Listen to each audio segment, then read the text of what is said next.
Okay, so this is me just kind of talking a little bit about DAZ to get people to sort of see kind of what that program is like. The base program is free.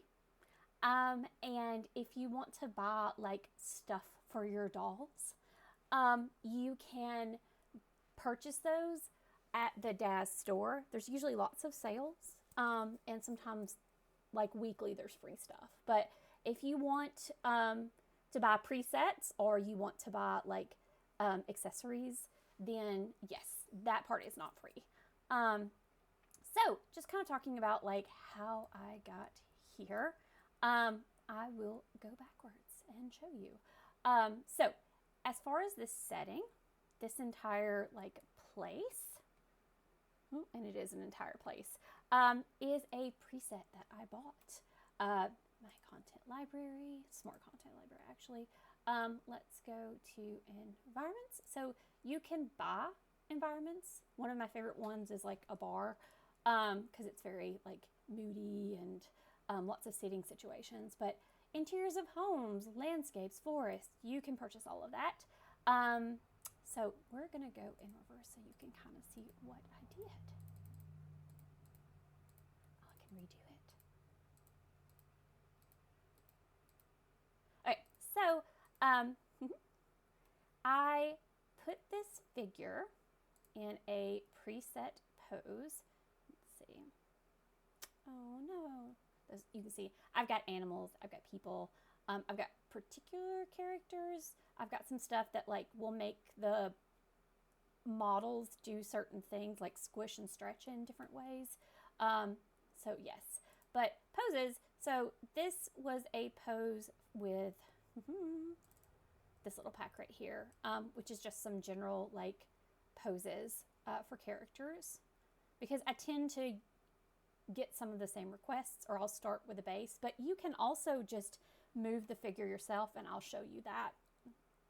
You can also change the body type, the face, all of the stuff under shaping is controlling like how full is the lip, is the lips wide, the nose, the eyes, the everything. You can change all of that, and you can save those individual characters that you make and have those named dolls that you pull out again and again. I do that especially when I know maybe a client wants multiple pieces with the same character. I'll just make a doll and make it the right height and the right body type, the right facial features, all of that stuff. And then I will save it under the name. And then whenever they come back, I can pull that doll out and be like, okay, it's consistent with the last one.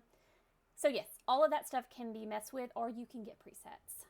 I've had DAZ since 2017, so over the years, through different commissions, I've compiled a bunch of stuff to try to make things a little easier for me, because I use this to make references, but some people, again, they use it like to make little movies or to make finalized artwork that they render. So like it'll render everything for you, like turn it into a photograph, and that can be your artwork.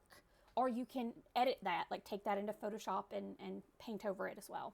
Okay, so the next thing that I did is I loaded up the environment, and I made sure to put the character in the environment. And then you put clothes on them, and the clothes you can actually make certain types, like the D-Force clothing, you can actually make it respond to the pose. So the way that it's like bunching here and like flowing there and turning here, you can actually make the clothes react to the pose, so it looks like they're actually wearing the clothes.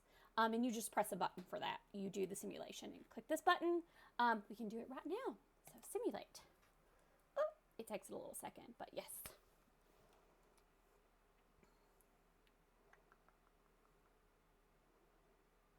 If you want to actually edit clothing, then that's going to take some actual model making expertise. Most of DAZ, you probably don't need to know anything about 3D to use it, because it's a lot of pre-mades and it's very easy to adjust things in DAZ. It is not like Blender. So yeah, if you want to adjust the clothing, then you're going to need a little bit more expertise. But lots of people just purchase or get freebies from the store, the DAZ store. Okay, go. Like I said, my computer is not very fast. It's kind of old and not powerful. So it takes it a while to do these things, the same way it takes it a very long time to render things. And I definitely have put ice packs on my motherboard before to help it cool down while it's rendering. So if you have a nicer computer, this is even easier.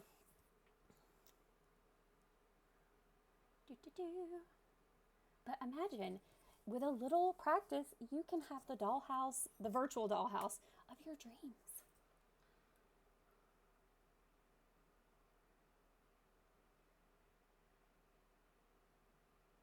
I should do a disclaimer. You can imagine that lots of different people use this program for lots of different things, so just watch out, you know, mute content warnings, all that kind of stuff.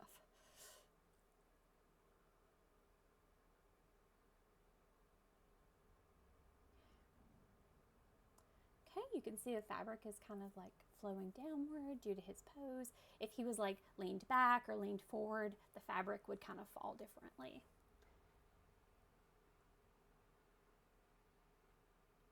This can be really helpful because while I can use myself as a reference for my own body type, sometimes it can be a little difficult to find the exact references I need for like how clothing is going to lay.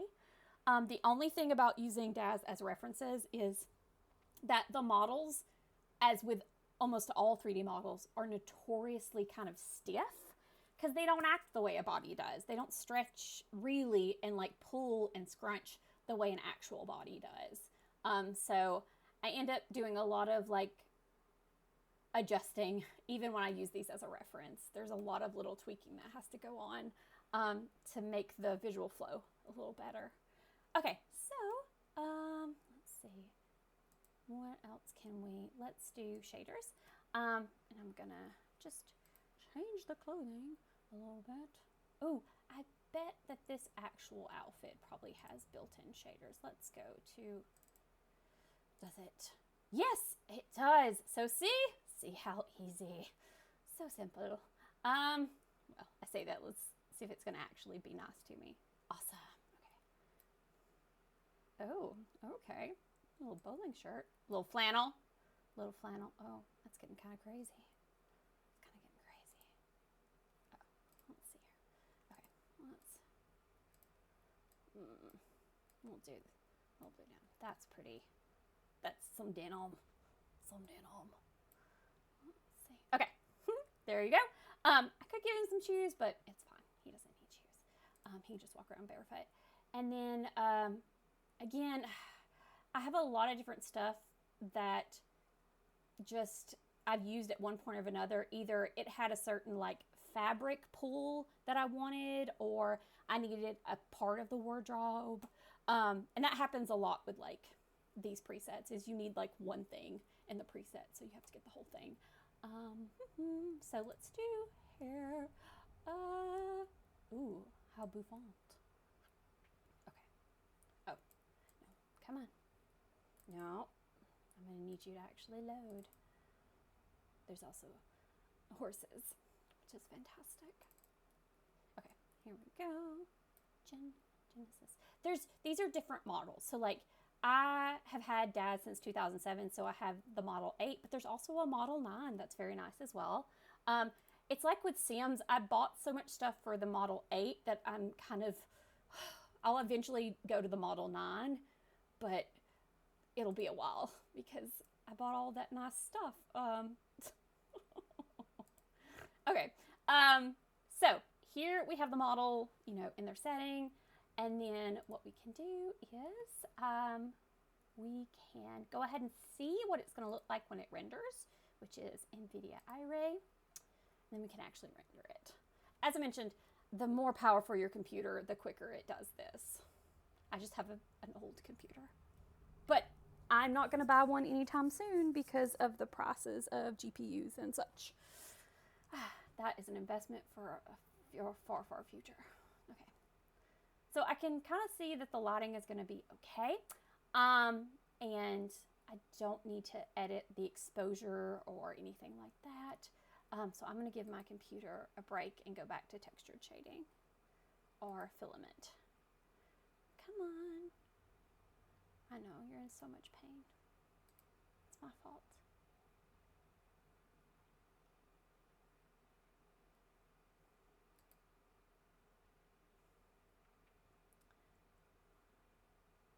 I can tell you that I have made DAZ crash more than a few times. I have a entire wooden ship that I've used multiple times for different things, and oh goodness, oh, DAZ does not like it. It's too much textures, too many things. Okay, so as mentioned, let's try filament, which is a little bit easier on DAZ to load. Kind of see here, but it doesn't load everything. So when you do get what you want, we can just kind of even maybe zoom in and change the angles of stuff, you know. You can really kind of change what you want to capture. There's a whole setting in there. So like really figure out what the composition that you want. But I'm going to, let's see here. Actually might move you over, buddy. Are you gonna move for me? Yes, you are. Okay. And you can add lighting. There's tons of lighting options. Big lights, small, tiny lights. I don't know where that would load, but like a small, tiny light as well. So like, oops. Actually, let's get you over here. If you're like, oh, this is a lot of like pulling and tugging and fidgeting. It is. But see, like this would be like the little like spotlight. Okay, but we don't want that. We're gonna go back to the beginning. Okay. So here we go. We can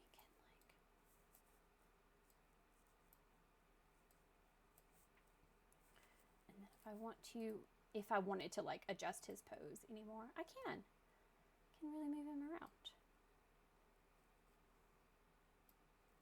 Can also change his expression. Let's see, posing, pose controls, head, expressions. Like the flirting one is kind of odd, so we won't do that one.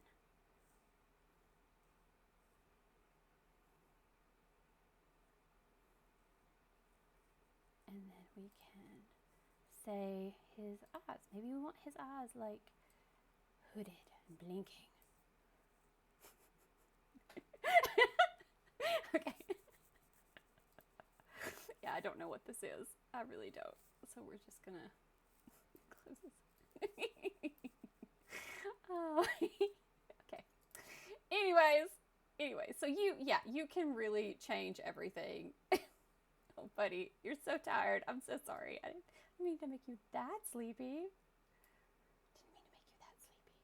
Okay, we'll go back.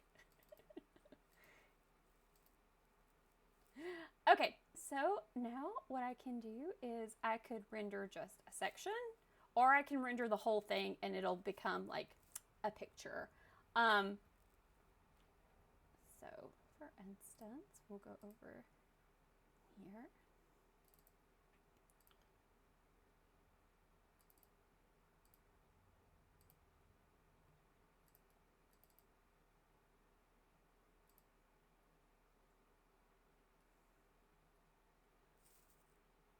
And you can kind of see it's going to slowly render everything, and you can control the resolution of the render and all of that stuff. And then you can take that and take it to Photoshop or an image editing software, and you can do all the things that you would do to edit a photo, blur things, change the color of things. You can paint over it, all of that stuff. This by far, like having a lot of 3D models in your viewport or rendering are both two things that kind of take a good bit of processing power. So you might want to do it and then walk away. Luckily, it's winter, so I don't need ice packs on my motherboard. I can just enjoy the coldness of the air. So that's it. Thank you so much.